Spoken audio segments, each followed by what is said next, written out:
Salve plantoides, tudo bem? Estou aqui no sítio E Jardim do Marco Lacerda. Ele é cliente, é parceiro. Venho aqui com alguma periodicidade para produzir os episódios do canal do sítio E Jardim. E não vou perder a oportunidade de estar aqui dessa vez para gerar mais um conteúdo bacana aí, mostrando alguns indivíduos adultos, algumas espécies quase que exclusivas aqui do sítio, algumas curiosidades botânicas. O Marco Lacerda capricha muito bem na conversa, no texto aí. Então bora lá avistar essas belezas que habitam aqui o espaço do sítio E Jardim.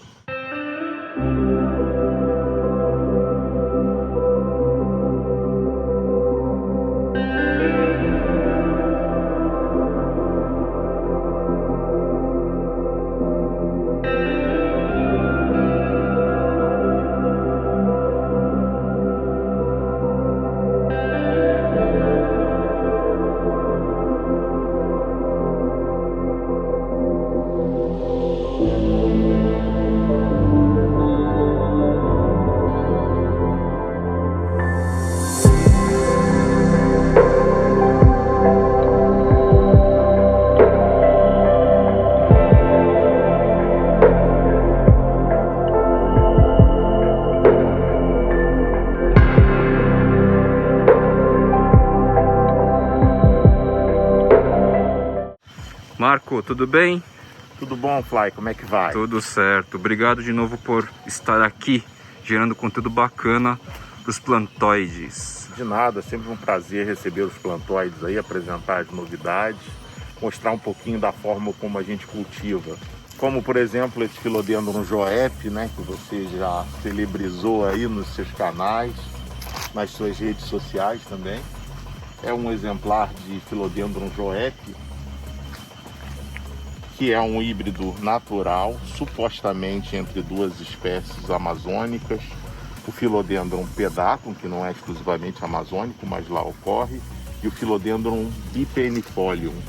Ele recebe esse nome fantasia, Joep, não é um nome de híbrido formalmente descrito perante as regras da botânica, mas se celebrizou entre os cultivadores e os amantes de aráceas, com esse nome, Philodendron Joep. Ele homenageia o seu descobridor, o cultivador Joep Munen, na Guiana Francesa, onde essa planta foi descoberta. Quantos anos tem mais ou menos esse indivíduo? Esse indivíduo tem um pouco mais de 10 anos, é um dos mais antigos aqui em cultivo no Brasil. Ele era uma planta inicialmente bem pequenininha, com a lâmina foliar bem reduzida, e hoje já é um indivíduo bem grande e cujas folhas, com seu formato absolutamente inusitado e tamanho, impressionam os visitantes.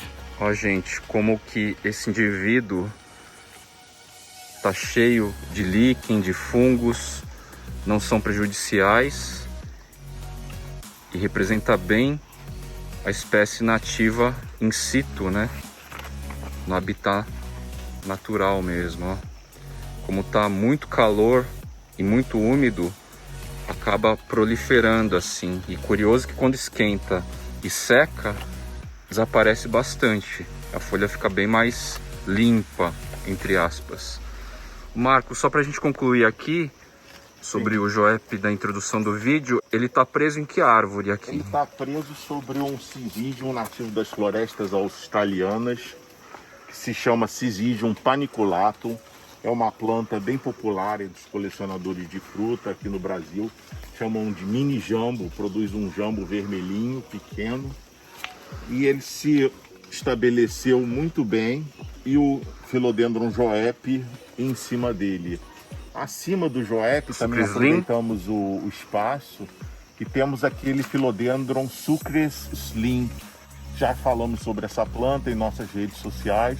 Ela foi descoberta pelo botânico do Jardim Botânico do Rio de Janeiro, Dimitri Sucre, e não foi formalmente descrita até hoje pela ciência. Ele é chamado no hobby, entre os cultivadores, pelo nome de Philodendron Sucres Slim.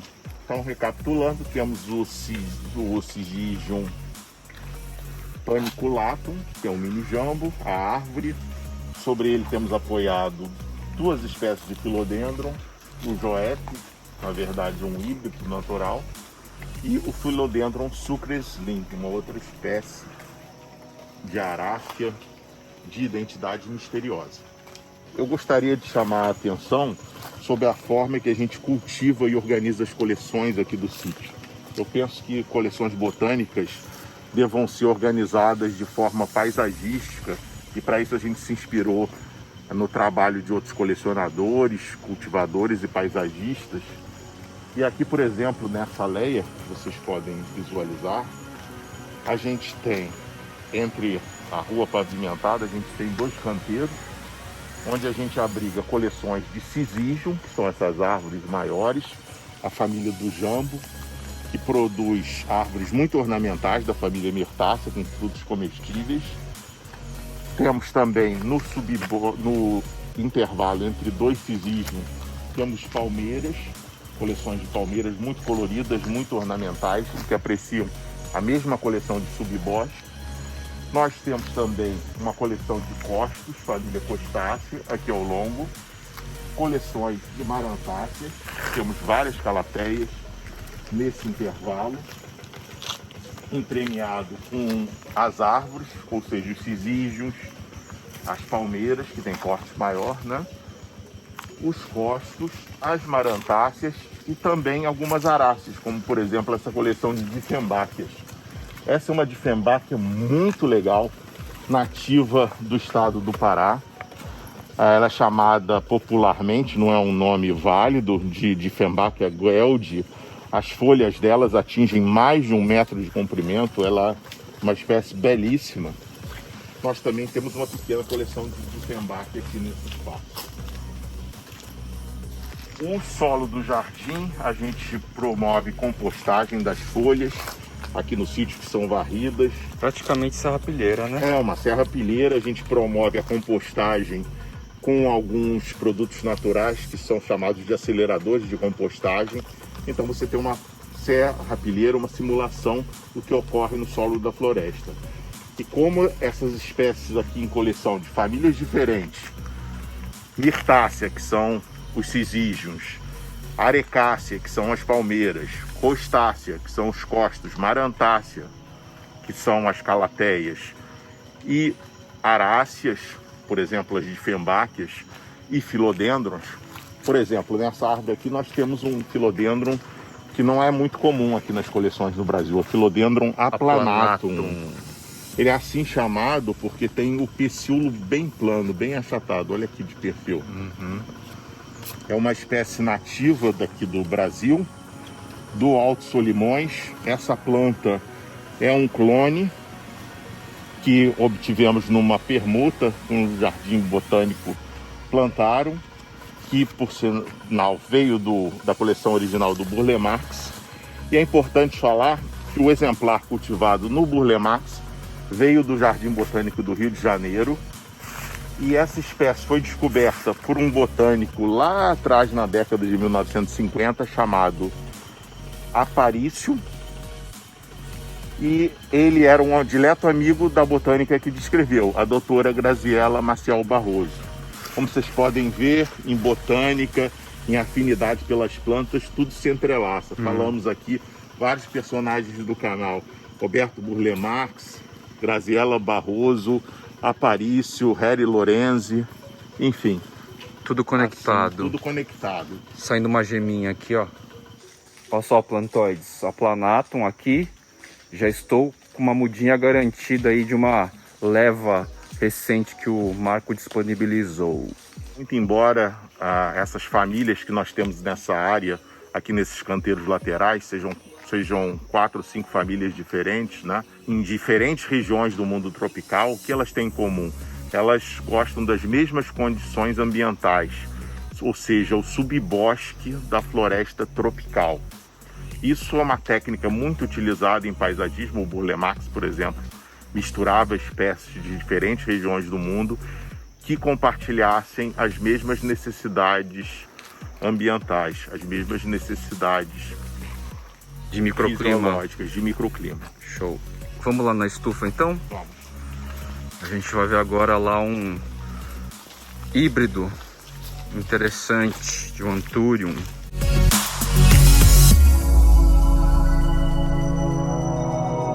Cresceu bem, Marco, da última vez que eu vim para agora. Parei de cortar para fazer muda. Olha a inflorescência do Costus arábicos. Costus arábicos variegatus. Tá lindão aqui, cresceu demais. Também é uma outra planta nativa do subbosque aqui da região neotropical e até na África também. Existem costos nativos da África. Begônia de croa juvenil. Alguns casos ela vem com as máculas. E conforme ela vai crescendo, ela vai perdendo. Máculas. O que a diferencia principalmente da begônia maculata é o formato da folha em forma de lua. Gerou até a descrição de um sinônimo, begônia lunaris, e a inflorescência cor de laranja. Extremamente bela a inflorescência dessa espécie. É bem distinta, né? É. Como curiosidade, vale dizer que ela foi mais uma espécie descoberta pelo Adolfo Litsi. Lembram da Calathea litsei? E o rei dos caládios, ele descobriu essa begônia também no finalzinho do século XIX, no Rio de Janeiro. Aí, gente, na verdade, ela adulta, perde a mácula e olha a flor. Que coisa bonita. Primeira vez que eu a vi foi no plantarum. Ela está bem ao lado de uma begônia maculata, olha a diferença. Maculata selvagem, né? Sim, provavelmente. Sim. Corte, não clone dela. Sim.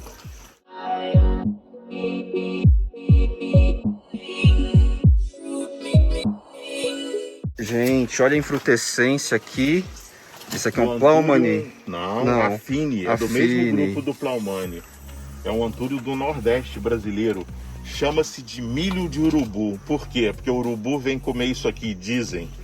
Isso aqui tem uma aparência de milho, entre aspas. Anthurium affini.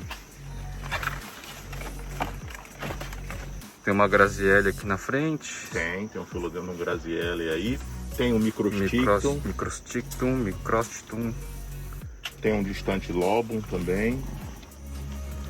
Distante lobum é bem legal essa espécie. Tem no painel paredão. Temos aqui um Aglaonema Mediopictum. Modestum cultivar Mediopictum. Adquiri recentemente uma muda. Acho bem interessante essas variegações. Temos aqui Anthurium lilacinum, aquele cuja infrutescência é roxa, bem lilás. Um Philodendron aqui que foi um mistério durante muitos anos. Geniculatum. Considerava-se uma rodospata jet scree, né? Parece um jato essa faixa. Então, carinha da vez aqui é esse híbrido, essa matriz linda, que é uma mistura de qual, Marco? Esse é um híbrido que nós fizemos aqui no sítio entre Anthurium magnificum e Anthurium papililaminum.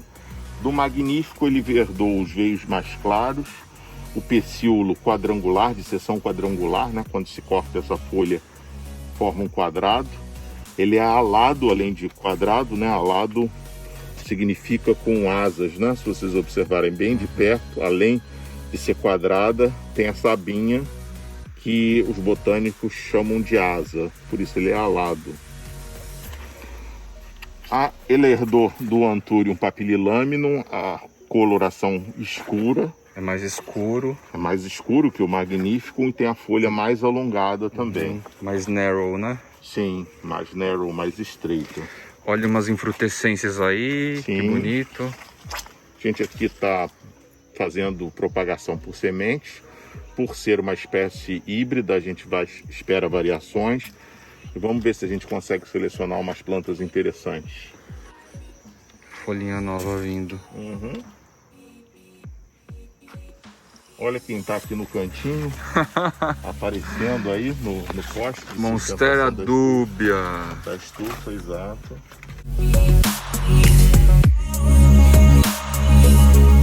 Marco, conta um pouco da curiosidade deste gênero aqui que não é nativo. Tá. Bom, esse gênero de arácea de folhagem muito vistosa, com um padrão de colorido muito bonito, se chama Schimatoglostes. Ele não é nativo das Américas, ele é nativo do Sudeste Asiático. Particularmente, essa espécie é nativa da Tailândia.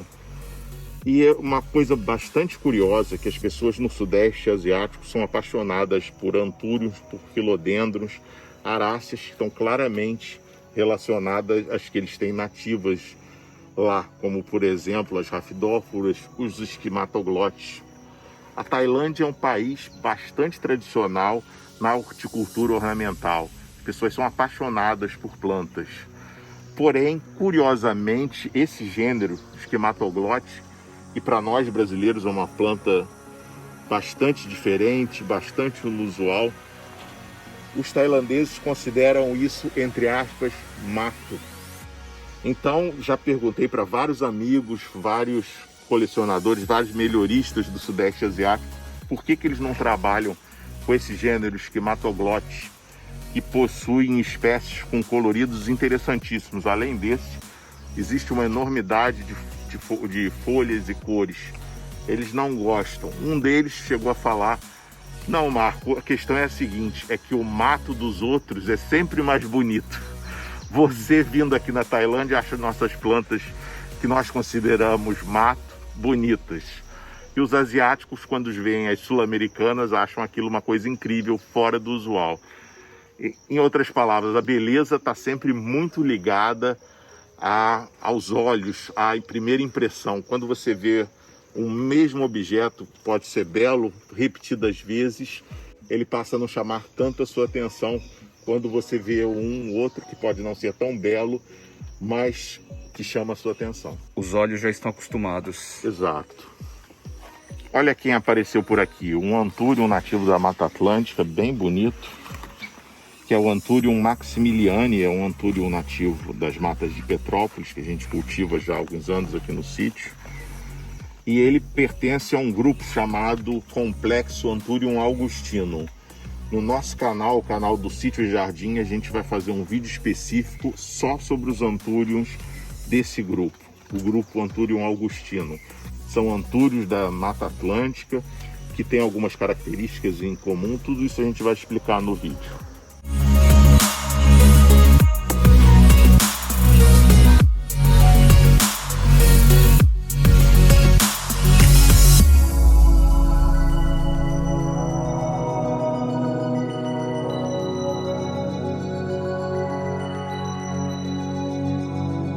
Falar no grupo do Anthurium augustino, que é composto de 8 espécies do complexo Anthurium augustino, queria informar uma coisa: vocês já sabem da existência dessa espécie.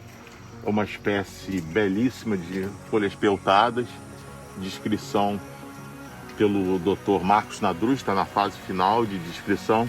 Ele também é desse grupo Anthurium augustino.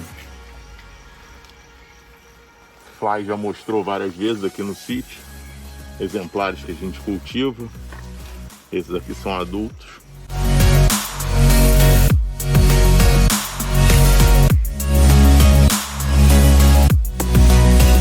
Essa é uma espécie de Caladium, não um híbrido, de origem equatoriana. É o Caladium palacioanum. É um Caladium de folhas muito típicas, né? Elas são muito alongadas, muito mais do que as espécies de Caladium.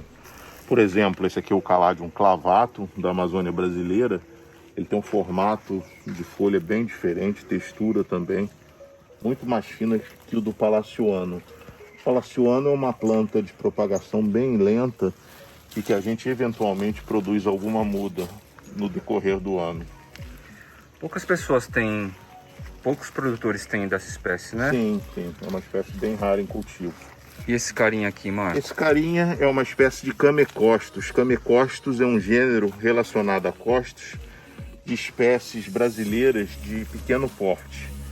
Então, algumas espécies têm flores laranjas, como o Camecostus cuspidatus, que é do norte do Espírito Santo, sul da Bahia. Temos também o Camecostus sessilis, de flores amarelas. E essa aqui que foi recentemente introduzida em cultivo, que é o Camecostus lanceolatus, da região amazônica. Normalmente eles têm flores vermelhas, particularmente este clone tem flores cor de rosa choque. Eu acho que é uma planta bastante potencial para o Grand Jungle, porque ela é bem compacta e pequena. E o tom de verde é meio limão assim mesmo? Sim, sim. Interessante.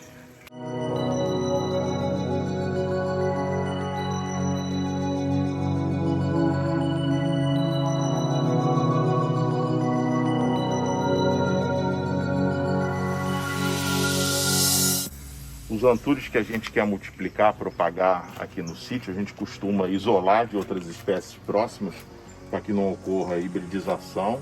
E a gente procura agrupar vários exemplares da mesma espécie de forma a obter flores simultâneas em diferentes estágios. Ou seja, algumas com a produção de pólen, outras receptivas, com estigma receptivo na fase feminina. Lembrando que a inflorescência do Anthurium é composta por essa bráctea modificada, que é a espata, e o espádice, onde se situam as flores. As flores masculinas e femininas não abrem ao mesmo tempo. Então, por exemplo, vocês têm flores na fase masculina inicialmente, com a produção de pólen. Deixa eu ver se ainda tem alguma aqui. Aqui talvez? Não, aqui é feminina, né? Então, ontem nós tínhamos, a gente faz coletar o pólen e colocar com plantas na fase feminina. E são as euglossas que estão fazendo o trabalho aqui? As euglossas fizeram no início, mas não estavam dando muito conta do recado. Não rende muito? Não renderam muito. Olha aqui, esse é um fruto polinizado por euglossa, ele dá muito poucos frutos. Ah, tá.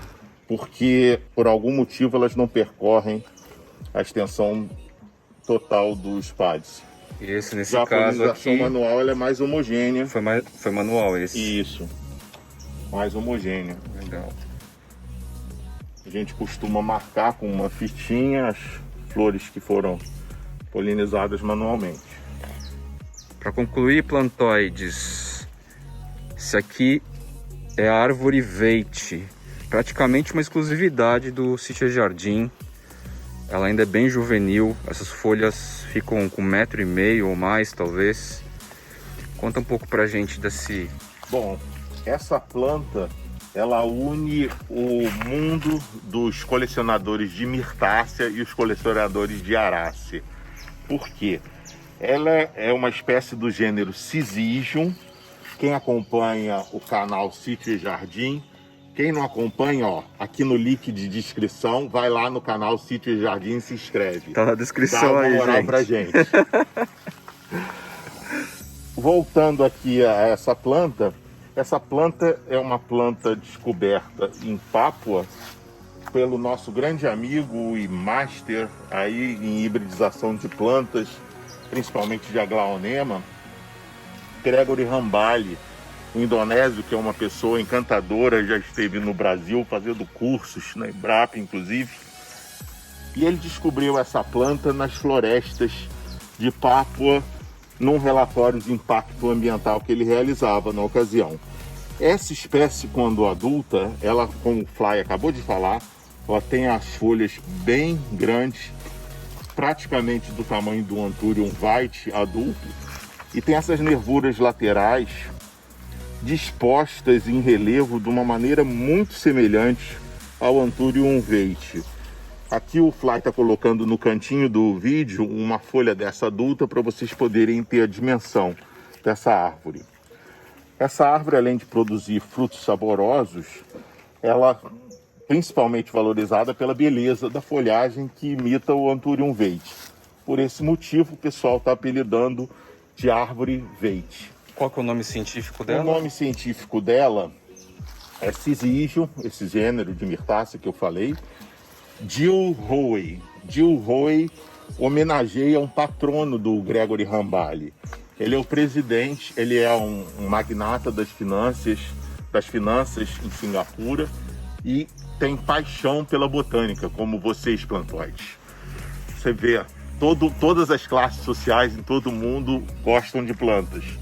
O Gilroy, cujo nome em inglês é John Tan, as pessoas em Singapura, que é um país bilíngue, eles falam o malaio e falam o chinês também, e falam o inglês, portanto trilíngue o país. O John Tan, ele tem dois nomes, o nome em inglês que é John Tan e o nome chinês que é Gilroy. Essa espécie foi uma homenagem do Gregory Rambali, que a descobriu e a descreveu cientificamente, em alusão a todo apoio e patrocínio que o John Tan promoveu para ele. Demora bastante para crescer? Ela é árvore lenta? Como é que é o processo? É uma árvore de crescimento médio, eu diria que é um pouco mais rápido que o juma jabuticabeira. Quando... Eu acredito que mais 2 ou 3 anos essa já deva estar uma árvore quase adulta, que a gente possa plantar aí no sítio, começar a produzir frutos e produzir mudas por semente. Então, no mínimo aí uns 6, 7 anos para a gente ter esse prazer de essa espécie. Possivelmente, vamos aguardar. Legal. Muito bacana, muito bonito.